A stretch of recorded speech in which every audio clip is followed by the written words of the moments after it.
ሰላም ጤና ይስጥልኝ እንደምን ከረማችሁ ጋስፖሎዝማ ቤተሰቦች ኢትዮጵያውያን ኤርትራውያን ይህንን የአማርኛ ቋንቋ የምትሰሙ ሁሉ ከጌታችንና ከመድኃኒታችን ከኢየሱስ ክርስቶስ የሆነው ሰላም በያላችሁበት ይሁን።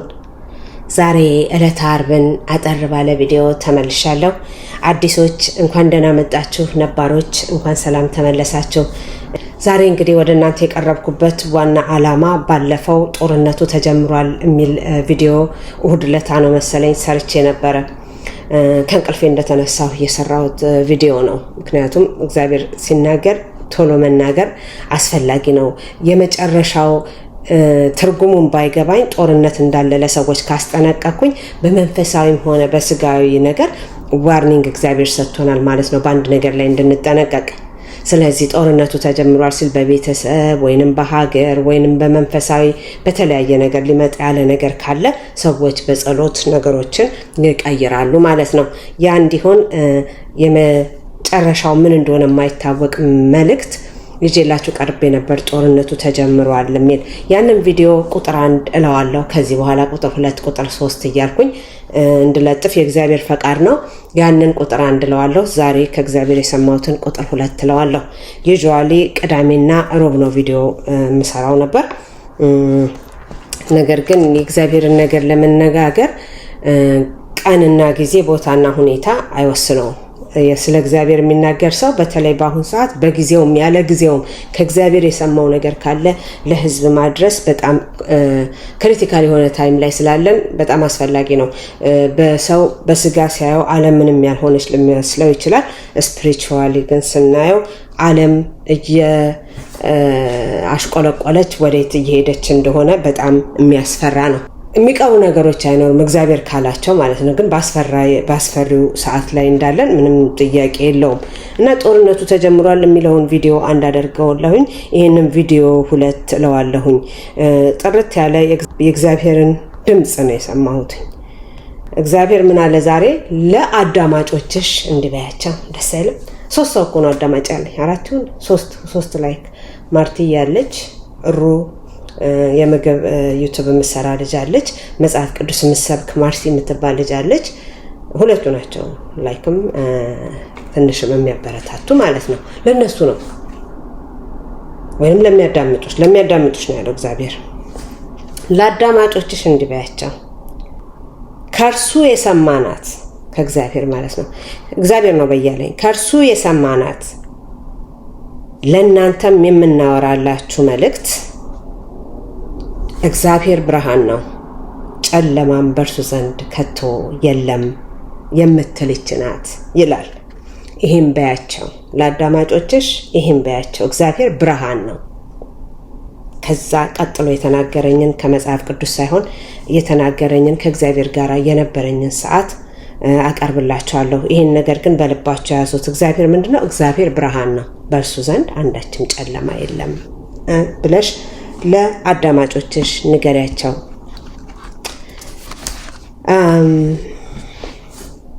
ጦርነቱ ምንድነው ነበር አይደለ? ጦርነት አለ ግን ምን እንደሆነ አላወኩም ነው። ግን ዛሬ መልሱን ይዤ ነው የመጣሁት። ጦርነቱ መንፈሳዊ ነው፣ መዋጊያውም መንፈሳዊ ነው። ጦርነቱ መንፈሳዊ ነው፣ መዋጊያውም መንፈሳዊ ነው ይላል የሰራዊት ቅዱስ። በእግዚአብሔር መንፈስ እንድታዳምጡኝ አሳስባለሁ። ይሄን ሊሰማ እና ሊረዳ የሚችል ሰው የእግዚአብሔር መንፈስ የረዳው ሰው ብቻ ነው። እግዚአብሔር ተናገረ፣ እኔም ሰማሁ። ጦርነቱ ምንድነው አልኩት። እርሱም መለሰ 40 ዓመት በላይ የተማርሽውን ለመሰሎችሽ አሉ ማለት ነው። እኔ መሰሉ ለመሰሎችሽ፣ ለእህቶችሽ፣ ለወንድሞችሽ የምትነግሪው ነው። ጦርነቱ መንፈሳዊ ነው። 40 ዓመት የተማርሽውን ለእህቶችሽ፣ ለወንድሞችሽ፣ ለአዳማጮችሽ የምትነግሪው ነው።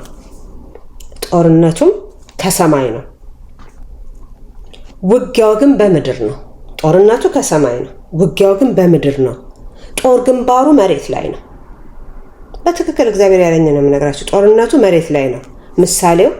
ምሳሌው መድፍ፣ ቦምብ፣ የትልልቅ መሳሪያዎች የሚመጡት ኦፊሳቸው ከሰማይ ነው።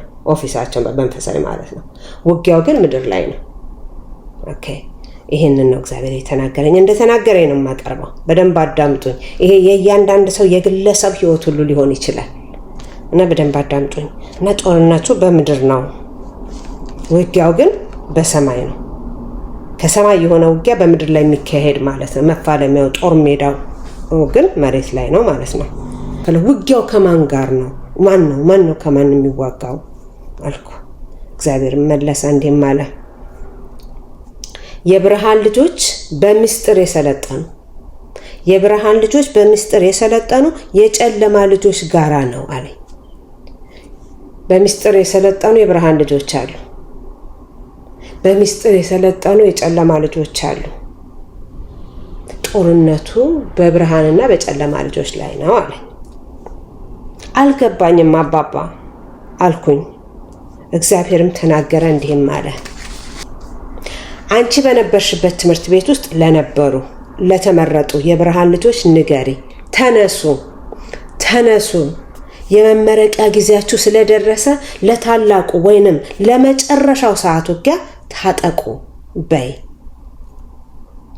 በእግዚአብሔር መንፈስ እንድታዳምጡኝ አብዝቼ እለምናለሁ።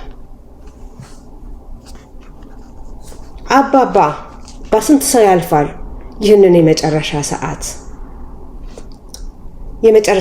ስንት ሰው ያልፋል ይህን የመጨረሻ ሰዓት ፈተና አልኩትኝ።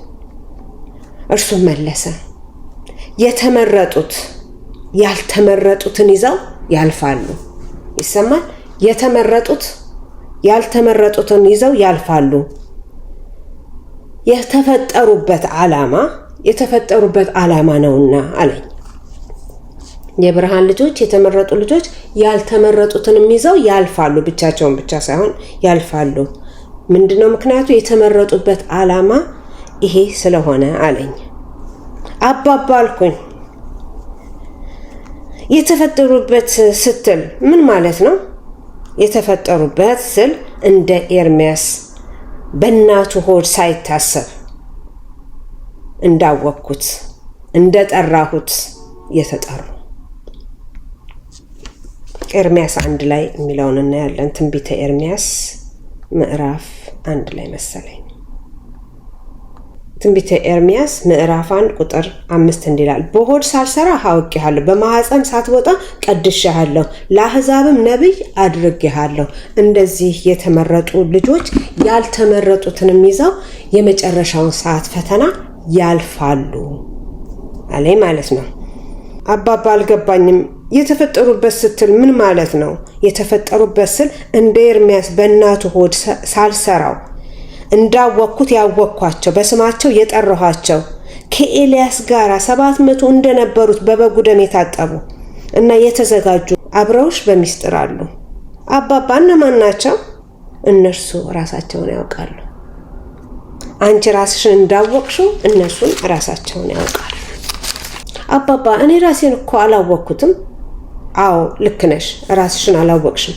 ዘመኖች ነበሩ ራስሽን ያላወቅሽበት።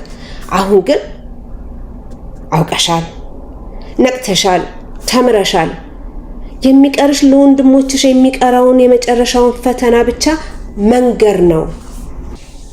አባባ ፈተና እኮ እድሜን ሁሉ አሰቃይቶኛል። እንደገና ፈተና ብዬ ጠየቅኩት። ይሄ እኮ የመጨረሻና የመጨረሻ እኮ ነው አለ። የመጨረሻና የመጨረሻ፣ ሌላ ከዚህ የበለጠ ፈተና የለም። እና የመጨረሻና መጨረሻ የምንመረቅበትን ስራ የመጨረሻ ፋይናል የሚባል ነገር አለ አይደል? እሱ ላይ ናችሁ ያላችሁት። መመረቂያ ስራ እየሰራችሁ ነው ያላችሁት። እና ይሄ የመጨረሻው ነው፣ በጨለማ ልጆችና በብርሃን ልጆች መካከል ያለ ጦርነት። ስለዚህ ያ የነበርሽበት ትምህርት ቤት ውስጥ የነበሩ እንደዚሁ የሆኑ በአንቺ እኩል የነቁ ሰዎች አሉ። እንዳንቹ በሌላ ትምህርት ቤት የተማሩ የነሱም የምረቃ ጊዜ ስለደረሰባቸው አብዝተው እየሰሩ አብዝተው እያጠኑ ናቸው። የነሱስ ትምህርት ቤት ስም ማን ይባላል አልኩት። እግዚአብሔር መለሰ። እኔም በልብ ሆኜ አዳመጥኩትኝ። ኦሪት ዘፍጥረት ምዕራፍ 3 ላይ ያለው ባለቤቱ የትምህርት ቤቱ ባለቤት ማለት ነው። ባለቤቱ የሐዋርያት ሥራ ላይ ምዕራፍ 16 ቁጥር 16 ላይ ያለው ባለቤቱ በዮሐንስ ራእይ ላይ በሚካኤልና በመላእክቶቹ ጋር የተዋጋው የራሱ የሆነ ተቋም ያለው የራሱ የሆነ ተማሪዎች አስተማሪዎች ያሉት እና በአባታቸው የሰለጠኑ ይመረቃሉ አለኝ። ብዙ ጥያቄዎች በሆዴ ውስጥ አሁንም ሲቅበዘበዙ ይሰማኛል፣ ሲዟዟሩ ይሰማኛል። እኔም አልኩኝ እኔ እኮ ደክሞኛል አልኩትኝ እግዚአብሔርን። እኔ እኮ ደክሞኛል አልኩ። መለሰ አልደከመሽም። ሰው ሮጦ ስሩን እንደሚያጠነክር በመንፈሳዊ ውጊያ ውስጥ ከተወለድሽበት ቀን በፊት በጠላት እጅና በአይኑ ቁጥጥር ስር ነበርሽ። አባባ ለምን አልኩኝ። እግዚአብሔርም መለሰ እንዲህ ሲል አንቺና ወንድሞችሽ እህቶችሽን በበጉ ደም ልብሳቸውን ያጠቡትን ጠላት አስቀድሞ እኔ በውስጣቸው ባስቀመጥኩት ነገር አስቀድሞ ያውቃቸዋል። በምን ያውቃቸዋል? እግዚአብሔር በውስጣቸው ባስቀመጠው ነገር ያውቃቸዋል። ያሰቃያቸዋል፣ ያንገላታቸዋል፣ ነገር ግን አያሸንፋቸውም አለኝ። ደግሞ የሮሜ ሰዎችንና የዮሐንስ ራእይን ከያሽ ጊዜ ጀምሮ ከእንቅልፍሽ ነቅተሻል። ልክ በነቃሽበት ቀን እና ሰዓት ላይ እህትና ወንድሞችሽ የብርሃን ልጆች ወይንም በእግዚአብሔር ትምህርት ቤት ውስጥ የተማሩ ከአንቺ እኩል ነቅተዋል። ከየሆነ ቦታ ላይ ያሉ ሰዎች ነቅተዋል ማለት ነው። ነቅተዋል። ከሆዴ ብዙ ጥያቄዎች አሁንም ይፍለቀለቃሉ።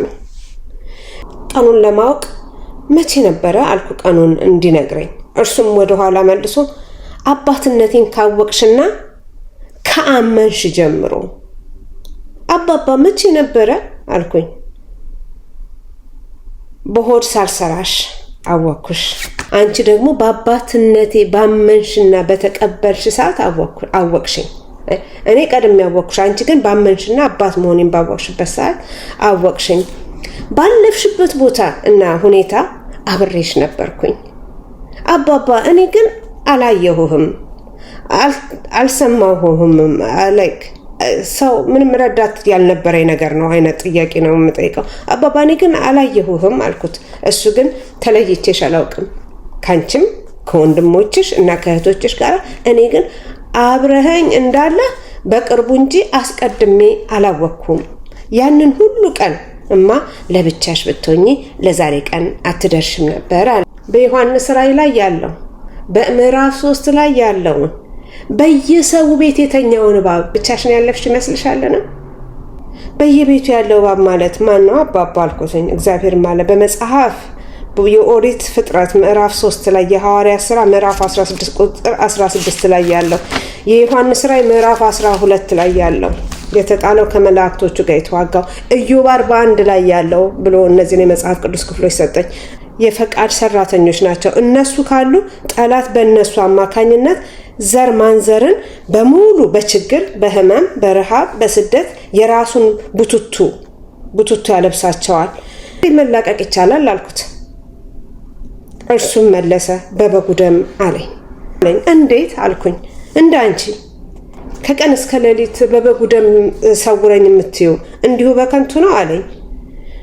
አንድ ቪዲዮ ያሳየኝ። ያም ቪዲዮ በእግዚአብሔር የተመረጡ ሁሉ የእያንዳንዱ የሰይጣን ወይንም የጠላት መጠቀሚያ የሆኑ ሰዎች የሚያደርጓቸው ድርጊት ነው።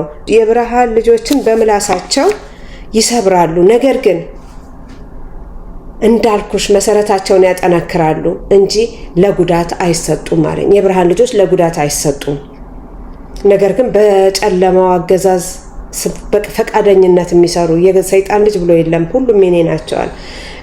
በፈቃድ ግን ዊሊንግ አድርገው ለሰይጣን የሚሰሩ ልጆች የብርሃንን ልጆች በምላሳቸው ይሰብራሉ፣ ነገር ግን ያጠነክሯቸዋል እንጂ አይሰብሯቸውም፣ ክፉም አያገኛቸውም፣ ለጉዳትም አይሰጡም አለኝ።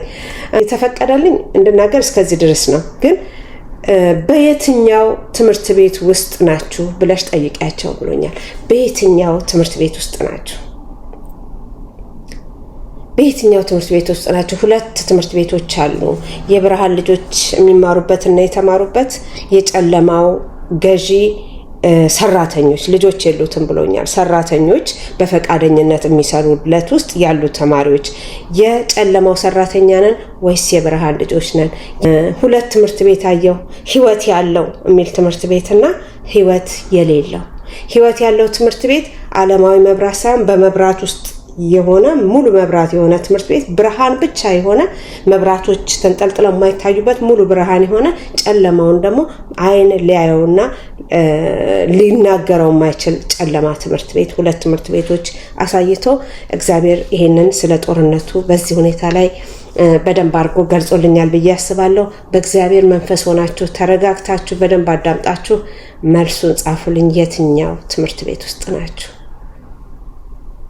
የብርሃን ልጆች የሄዱበት ትምህርት ቤት ከሆነ ያው በደንብ አድርጌ ገልጫለሁ። የጨለማው ልጅ የለውም ሰራተኞች ግን አሉት ብሎኛል። በተረፈ ሰዓቱ ይሄ ነው ይላል። ጦርነቱ ከሰማይ ነው፣ ውጊያው ግን ምድር ላይ ነው ብሎናል። መሰረቱ የማንኛውም አይነት ጦርነት በዓለም ላይ ያለው ከእግዚአብሔር ጋራ ከጨለማው ገዢ ጋራ የተያያዘ ፋይናል ውጊያ ነው፣ ፋይናል ፈተና ነው ብሏልና ይሄንን የመጨረሻ ሰዓት በእግዚአብሔር ቃል በርትተን ከእግዚአብሔር ጋር የምንጣበቅበት እንዲሆንልን አብዝቼ እየለመንኩኝ የብርሃን ልጆች ተነሱ፣ ታጠቁ፣ ተዘጋጁ ላለሁኝ ሌሎችንም ያልተመረጡትንም ይዛችሁ የምትወጡ ናችሁ ብሎ እግዚአብሔር ስላለ ያለፋችሁበት መከራ ሁሉ ትምህርት ቤት ነበረ። ትምህርት ቤት ነው። የሰው ልጅ ሳይማር አይመረቅም እና የምረቃ ሰዓታችሁ ደርሷል ይላል እግዚአብሔር። ዛሬ ዕለተ ዓርብን አብራችሁኝ ስለቆያችሁ ከልብ እያመሰገንኩኝ ሮብን በኦዲዮ ቅዳሜን ደግሞ በቪዲዮ ተመልሼ እስካያችሁ ድረስ መልካም ዕለተ ዓርብ ይሁንላችሁ። ሰላም ቆዩኝ። ሰላም ያገናኘን።